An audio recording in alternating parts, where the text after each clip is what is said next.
This is quite a meaty lesson, mainly because that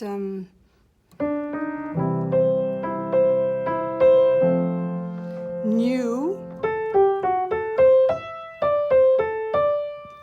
there's a lot of notes there, and you want to break them into the tiniest of little steps.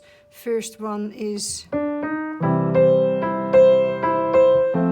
want to point out that we're now not doing that bit, but we're staying where we are. So your third finger is on that A, and then I get everybody to go right hand in the air, finger 3, 2, 1, but the 1 is on, not the F, but the F sharp. Then we're gonna play an A minor chord. Some kids like playing it like that. It's also lovely if you can convince them that it's a good idea to play your finger 2, 3, 5. In that case, 3, 2, 1. I make everybody say 2, 3, 5 while touching their fingers before we map that out over the piano. I commonly make sure everybody's played this somewhere on the piano before we then everybody plays. I call this, by the way, a comb shape, because you sort of, like a comb, you play one, skip one, play one, skip one, play one, skip one, but the bottom note, bring your hand into the piano, is a black note. Definitely make sure everybody's got this little bit before your last 4 notes. Some kids, while they're waiting for others, sound it out and can hear it already. But most kids don't, and then you have to talk about 4, 3, 1. So you skip this one. Da, da, da, da, da, da. 4, 3, 1. Finish on your D, or walk back and finish on your A and D. So this takes longer than you'd expect, and you want to build it up in little bits.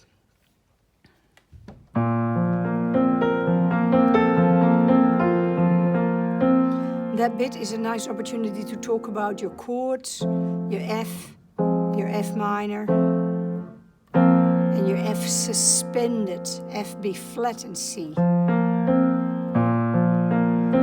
I sometimes make jokes about it's not a F suspicious, or it's F suspended, and suspended means that there's this sound you wanted to resolve here,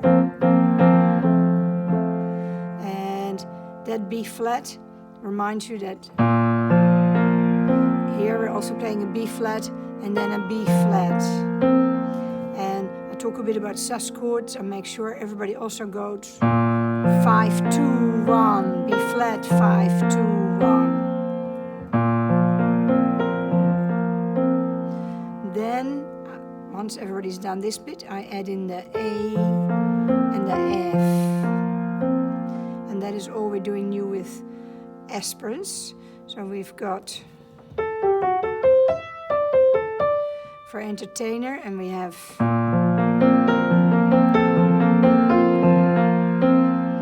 and then last but not least, I love talking about repertoires and ask how many people remember or have relearned or have forgotten.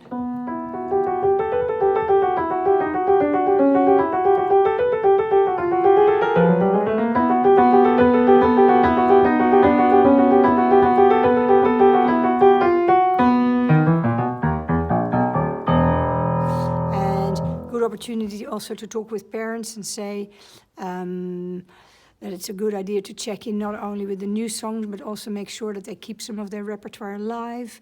I share that research suggests that if you forget a song but then you relearn it, you remember it even better than ever.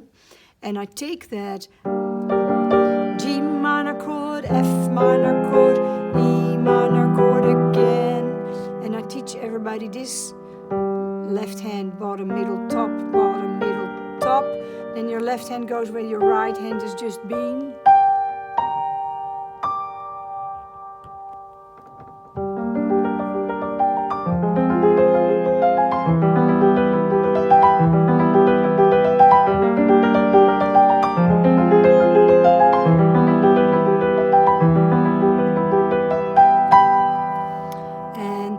is it for the songs. If people have totally forgotten in the closet, then they might still really enjoy playing those broken chords.